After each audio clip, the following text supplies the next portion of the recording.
பாரதிய ஜனதா கட்சி மாநில செயலாளர் பத்திரிகையாளர் சந்திப்பு.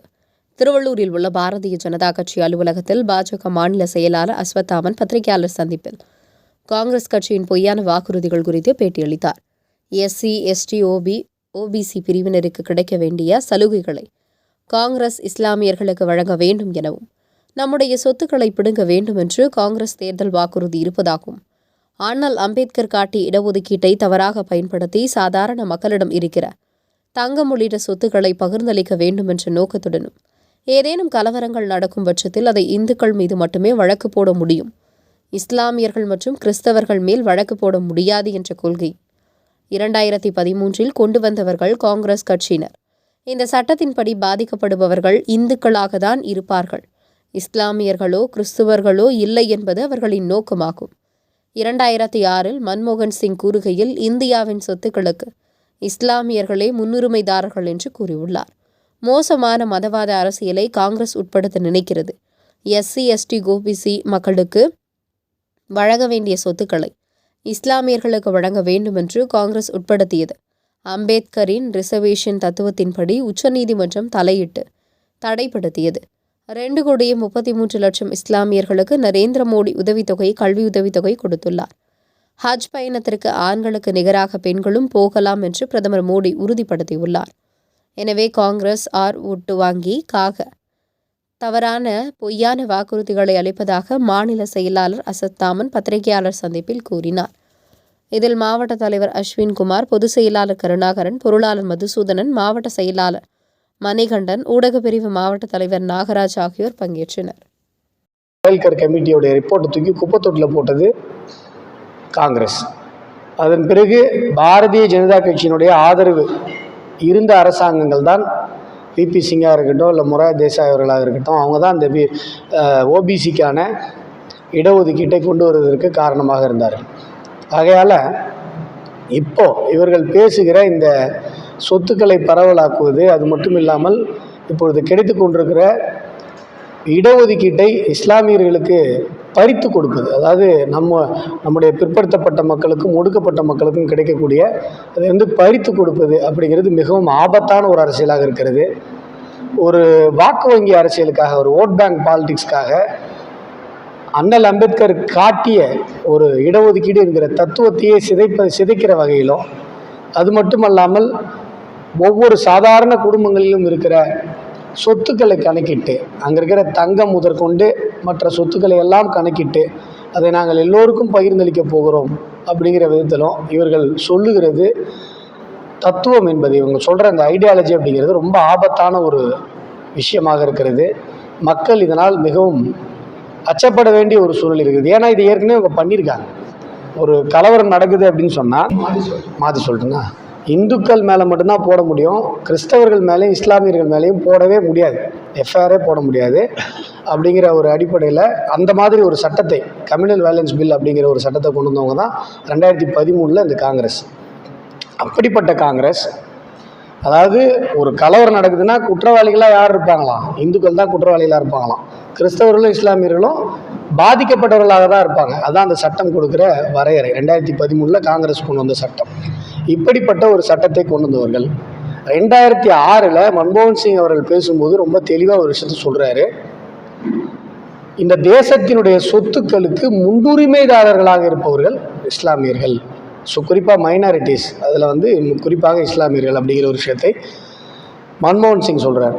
2006 சொன்னதை இப்போ பேசுகிறீங்களே அப்படின்னு கூட சிலர் கேட்குறாங்க. 2006 இல்லை, நீண்ட காலமாகவே அவருடைய சித்தாந்தம் இதுவாக இருக்கிறது, இப்பொழுது வரை அவருடைய சித்தாந்தம் இதுவாக இருக்கிறது அப்படிங்கிறது தான் 2006 அந்த ஸ்டேட்மெண்ட்டை நாங்கள் கொண்டு வரோமே ஒழிய 2006 பேசுனது இப்போ சொல்ல. 2006 இப்படி பேசியிருக்காங்க. இப்பயும் மேனிஃபெஸ்டோவில் இந்த மாதிரியான ஒரு விஷயம் இருப்பதனால இது தேசத்தினுடைய மக்களை பிளவுபடுத்துகிற ஒரு மோசமான ஒரு அரசியலை, ஒரு இஸ்லாமியர்களையோ அல்லது கிறிஸ்தவர்களையோ, இஸ்லாமிய மக்களை ஒரு தாஜா அரசியல் செய்து அப்பீஸ்மெண்ட் பாலிடிக்ஸ் பண்ணி இப்படி ஒரு மோசமான ஒரு மக்களை பிரித்தாளுகிற ஒரு மதவாத அரசியலை காங்கிரஸ் முன்னெடுக்கிறது என்பது நாங்கள் சொல்லுகிற ஒரு மிக முக்கியமான ஒரு குற்றச்சாட்டு. ஏற்கனவே ஆந்திராவில் இவர்கள் ஆட்சியில் இருக்கும்பொழுது எஸ்சி எஸ்டி மக்களுக்கு கொடுத்து கொண்டிருக்கிற அந்த ரிசர்வேஷனை பிடுங்கி இஸ்லாமியர்களுக்கு கொடுக்க பார்த்தது தான் காங்கிரஸ். அது உச்சநீதிமன்றத்துடைய தலையீட்டால் அண்ணல் அம்பேத்கர் அவருடைய ரிசர்வேஷன் தத்துவம் பாதிக்கப்படக்கூடாது அப்படின்னு சொல்லி உச்சநீதிமன்றம் தலையிட்டதுனால அந்த விஷயம் தடைபட்டு போச்சு. கர்நாடகாவில் இதை பண்ணாங்க. எஸ்சி எஸ்டிக்கு கொடுக்க வேண்டிய ரிசர்வேஷனை குறைத்து விட்டு இஸ்லாமியர்களுக்கு கொடுத்தாங்க. அதற்கு பிறகு நாங்கள் தான் அதை சரி செய்தோம். பாரதிய ஜனதா கட்சி தான் கர்நாடகாவில் அதை சரி செய்தது.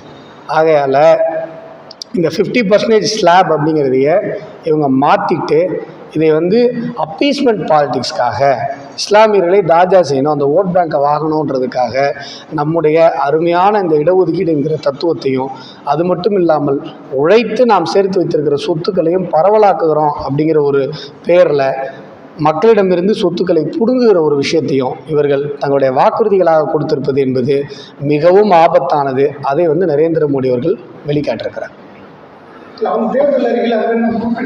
நான் சொல்கிறோம், ரிசர்வேஷனில் இஸ்லாமியர்களுக்கு நாங்கள் முன்னுரிமை அளிப்போம். ஒரு பேங்க்குக்கு போய் லோன் கேட்டால் கூட இஸ்லாமியர்களுக்கு அதில் முன்னுரிமை அளிக்கப்படணும்னு சொல்லி வாக்குறுதி இருக்குது. இப்போ வேறு ஏதோ ஒரு கட்சி இந்துக்களுக்கு மட்டும்தான் முன்னுரிமைன்னு சொன்னால் அதை நீங்கள் எப்படி பார்ப்பீங்க? அப்போ நீங்கள் எந்த பாஷையில் அதை அட்டன் பண்ணுவீங்க?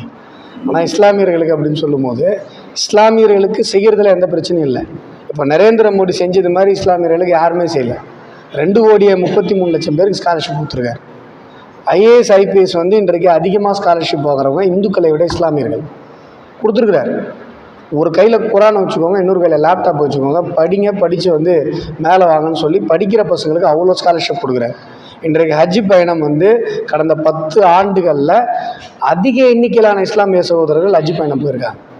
ஹஜ் பயணத்திற்கான வாய்ப்பு பரவலாக்கப்பட்டிருக்கிறது. அதாவது முன்னெல்லாம் பணக்காரங்க தான் போக முடியும், இப்போ ஏழைங்கள்லாம் போகிறாங்க. யார் காரணம்? மோடிக்காரங்க. முன்னாடி ஆண்கள் மட்டும்தான் போக முடியும், பெண்கள் போக முடியாது.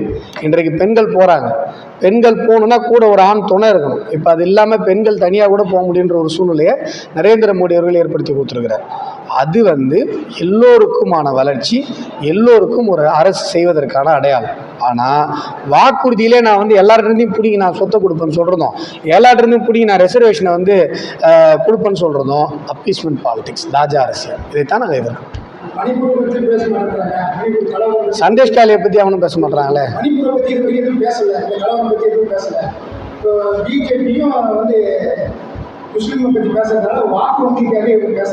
பற்றி பேசினவங்க சந்தேஷ் காலியை பற்றி பேசினாங்களா?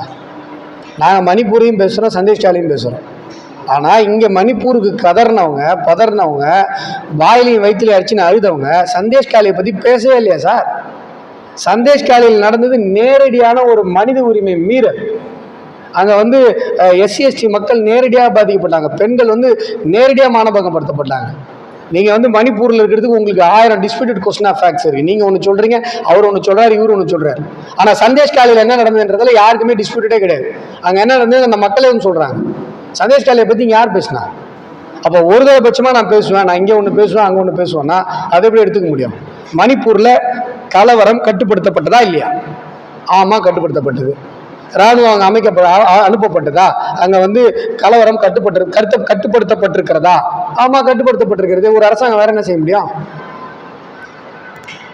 அரசாங்கம் அந்த விஷயத்தை அணுகி இருக்கிறது, அவ்வளோதான் அதில் விஷயம். ஆனால் சந்தேஷ் காலியில் அங்கிருந்த மம்தா அந்த விஷயத்துக்கு என்ன நடவடிக்கை எடுத்தாங்க? குற்றவாளிகளை காப்பாற்றுவதற்காக அங்கே நிற்கிறது யாரு? குற்றவாளிகள் யாரு? மம்தா கட்சிக்காரங்க தானே, மம்தாவுடைய சகோதரர்கள் தானே அங்கே குற்றவாளிகள்.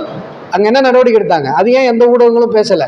எந்த சமூக ஆர்வலர்கள் பொதுவாக தன்னை காட்டி கொண்டிருக்கிற இந்த போராளிகளாக சித்தரிக்கப்படுவவர்களாம் ஏன் அதை பற்றி பேசலை? அப்போ ஒருதலை பட்சமாக பேசுறது எதுக்கு? எது மதவாதம்? ஒருத்தன் செத்தா கூட நீங்கள் கண்டுக்க மாட்டீங்க, சாவரம் இந்துவாக இருந்தால் கண்டுக்க மாட்டீங்க. இல்லை